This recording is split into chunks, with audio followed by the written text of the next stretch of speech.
Hello, my name is Alex Weinstein. I am a diehard Yankee fan. Every year, my parents and I go to a different ballpark to see the Yankees play that team.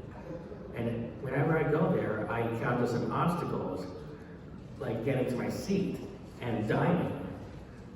Because the concession stands, the waiters, they talk to my parents, not me. They used to talk to me because I'm the one who's ordering the food. Even though they don't know I'm looking at them, I'm looking at them. So what I'm hoping for is, after this meeting, you guys can fix that. So Alex, what I hear you saying is that sometimes people might say, well, what would he like to eat? As opposed to talking to you directly. Exactly. They talk to my parents and they ask them what I want. They used to talk to me because I'm the one who's ordering. What they should do is they should put the food into categories like food, drinks, snacks, and poutine. And what was the last one? Snacks. Oh, yes, definitely the snacks also. There's a lot of great snacks at the ball games. So when it comes to, for example, ordering food, a lot of times there's a whole kind of board behind the concession stand, and it can make it rather difficult to see what's back there. So if you want to order some food, what would be helpful for you to be able to see what would be on the menu? Well, for one thing they can do is they can braille out the menus or make it large print.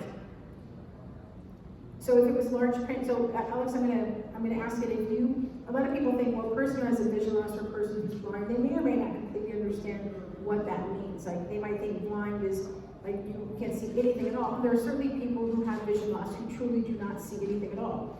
But could you tell us a little bit more about your vision loss? Okay, so I can see things clearly, but not that clear. So I can see shadows, but not things on a scoreboard. So what I do is I use my binocular to look at the scoreboard, and it tells me what the score is and what's on the field. And you have your binocular with you today, I believe? Yes, I do. Show us. Okay, so you would use that, and then that helps you see something that's far away, see it closer up, is that correct? Yes. Okay, and so a menu that you might be able to take a look at, like have in your hand, you'd be able to see that a little bit easier, maybe with or without your binocular, is that right? Well, if it's on the, yeah, I'd be able to see it if it's like far away, but on the table, it'd be too hard. Okay, so on a table, something that's a little bit larger print might not be as difficult to see. Right. Okay, fantastic. And so I appreciate you telling us a little bit more about what your type of vision loss. I noticed that you use a white cane, and some people get very nervous about that. They think, oh my gosh, that white cane is going to swoop and it's going to hurt somebody. But can you tell us a little bit more about maneuvering through a crowded environment with a white cane, and also what might be helpful for you? Well, moving with white cane because people stare at me, and I'm like, why are they staring at me? I don't know I'm staring at them. They don't know that they're staring at me. It makes me kind of upset. And what they should do is they should have someone guide them in an environment that has a lot of people, it's crowded. So if you're in an environment that's pretty crowded, there's a lot of people around, what's the most helpful in terms of maneuvering through a really crowded area? Is have someone guide me, like take my arm. Okay, so I'm going to get up for just a second. I know you and I kind of practiced this earlier.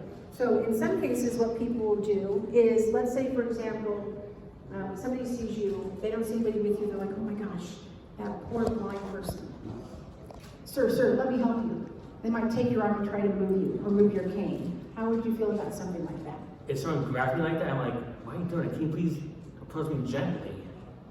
Yeah. Don't like grab me like that. Just like put your arm like gently on my hand. And to even be like, oh, you poor thing. How does that feel? It makes me like kind of upset because he's like inform me as like an adult because I'm an adult, not a kid. Right. So if you do see a person who has a vision loss, you think might have a vision loss, they have a white cane, it's a very crowded environment. I mean, the truth is have we all not really struggled going through when it's just like packed, like sardines, you're like swimming upstream or something? And so most everybody will have a little bit of difficulty when it's really, really packed in there. So maybe what we could do instead is we could say, sir, you know what? It is really crowded here today. Would you like some assistance over to your seating area? Yes, I would say yes, please. There you go. And so then I might ask you, would you like my arm, or would you like to just follow directly behind me? Something like that might work. I would say like, and they would say, can I have your arm, please? Like, Okay. follow me, like, I won't be able to see where they're going, so you can like take my arm, it'd be much easier. Right. And for some people, following behind might work in a lot of environments, but in a really, really crowded environment, you're walking with your family members and you're like, dude, where did you go? Oh my goodness, they're way back there because someone kept right in front and there's just no way to keep up. So certainly in a really crowded environment, it would be best for us to give you your arm, Yes. if you want that. So you take our arm, now do I need to like keep my arm completely like tensed up? And like this, that could be better. Or yeah, like Yeah, this. okay. And so we just walk along and I take you over to your seating area. Okay, Yes. fantastic. Now, we were talking earlier about if you were ordering food and you have a crutch in one hand and you have your cane in the other hand, how are you holding your food? It'll be hard to hold my food because I'm using my cane and crutch. So what someone had to do is they had to take my food for me and take it to my seat. And it might be that you're there with family or friends, but it might be that you're not. Right. Their seating area. And I know we talked earlier about the seating area. And what is the best seating for you? Best seating is the Accessible? accessible, yeah, because the accessible is on the top of the bleachers, and you can't really see the action, so it'd be hard for me to get down the stairs. So I know you mentioned the accessible seating can be helpful, so you don't have to do a lot of stairs. And in accessible seating, it's really important to make sure that you have cup holders, because you have cup holders throughout the rest of the ballpark. So it would be rather difficult for you to have let's say they didn't have cup holders in the accessible seating, where are you going to put your drink? You would put it in your lap, but if you knock it over, then you have a spill. Yeah, you put it on your lap, or you put it on the floor. Someone you're could right. spill it. I can spill it. But if there was seating, I know you mentioned earlier, like, we want to have just ramps. So having accessible seating that's really close up. Yeah, because it has to have a W that stands for wheelchair. Yes, yeah. That's definitely something that I think a lot of people unfortunately learn kind of the hard way, is that if there's not an actual W in the seating number, that it's not an actual wheelchair accessible seat. Sometimes it might be a different kind of seat that has limited mobility, but a wheelchair user couldn't sit there unless there's that W, so you're absolutely right. So there are some areas, there are some ballparks that have those W seats all the way up at the front. When you're right up at the front, would you need your binocular, do you think?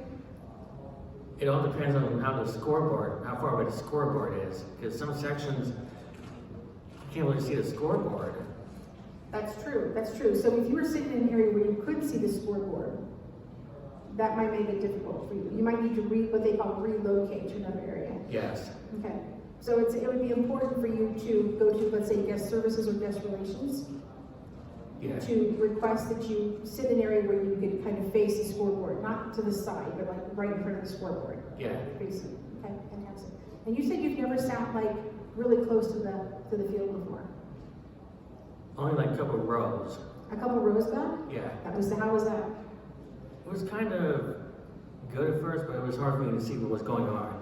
Okay, okay. But it's good to have those options, to have accessible seating that would be, towards the back, but also towards the front. Yeah. Let's see.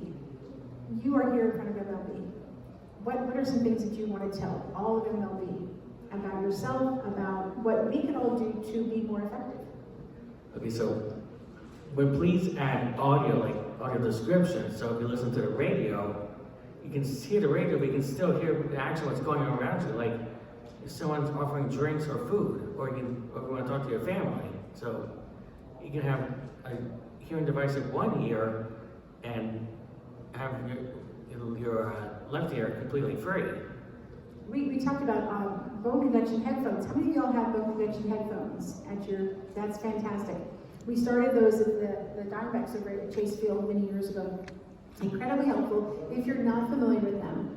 Different than headphones that sit on your ear. These actually sit right in front of your ear. It's the bone that's right in front of your ear, and you actually still detect sound. So what's great about these, and they're really inexpensive by the way, is you can use these, plug it into your radios, which you have anyways. A person would be able to listen to the play-by-play of the game, and at the same time hear all the wonderful ambient sounds of a game itself, which is the crack of the bat and the crowd cheering and someone running by screaming, we want popcorn or lemonade or whatever, right? Yeah. Or your family members, talking to your family members. You'll still be able to listen and have a conversation with them and hear the play-by-play. Right. Yes, yeah, I think those are very helpful. By the way, those are not technically required by the ADA. Now, assistive listening devices are, so I want to make sure it's very clear. These are not required, but man, they're really inexpensive, and they have such an incredible impact, specifically on people who have vision loss. They're really, really very helpful.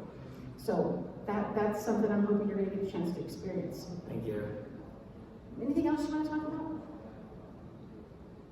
Well, I think that's it.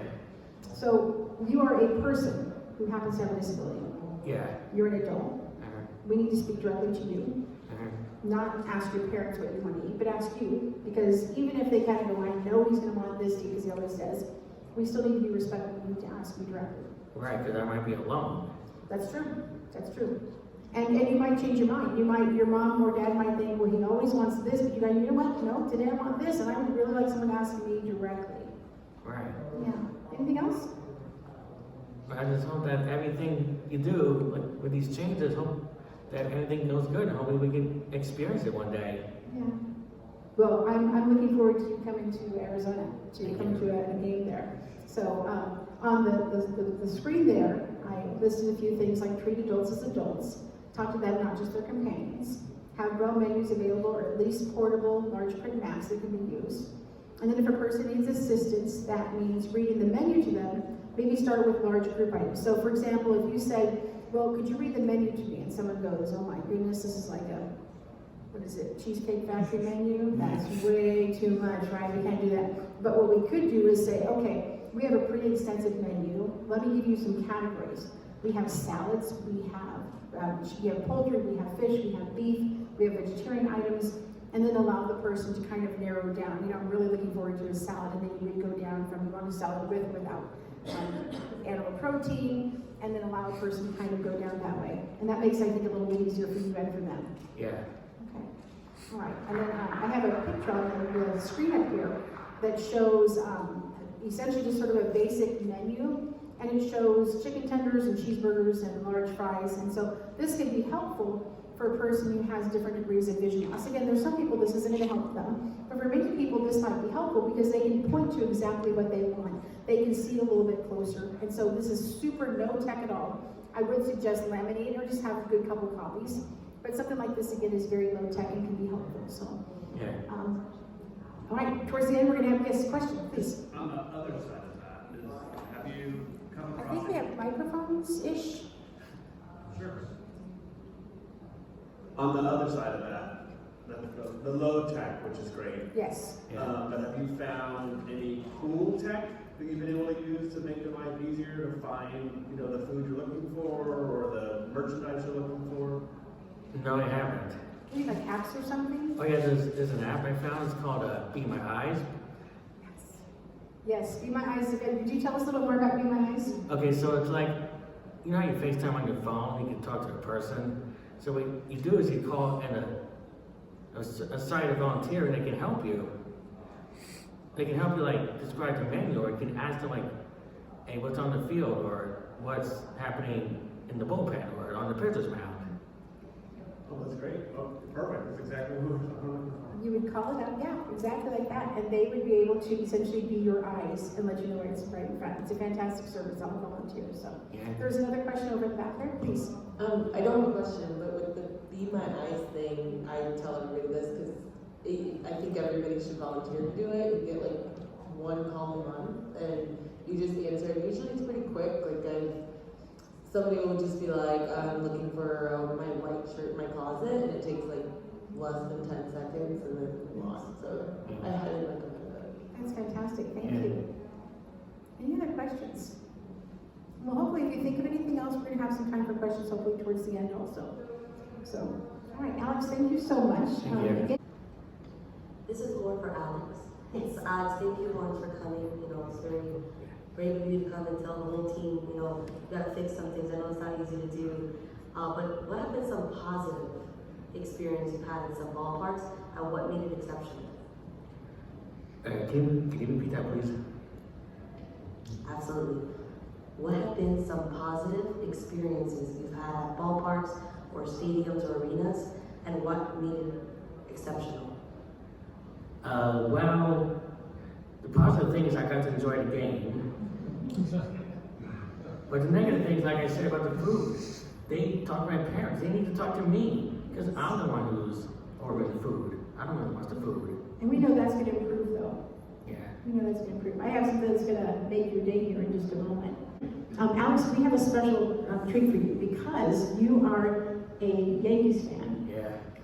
Let's see, we talked to the Yankees and we have a Yankees hat for you. Ooh, thank you. Pretty nifty hat here. Yeah. I'll hand it to you. So we have a Yankees hat, and there's actually, I'm not gonna go through everything, because there's like a bag full of stuff, but you have a bobblehead, a couple bobbleheads, I think you've got a jersey, good grief, you've got a, Oh, grief. there's a bunch of stuff here. Yeah, there's a bunch of stuff in here, but I'm gonna go ahead and give you this bag here. Thank you. And you'll have fun kind of enjoying that later. I'm gonna take the mic from you for a second, so you can kind of start to investigate what you have.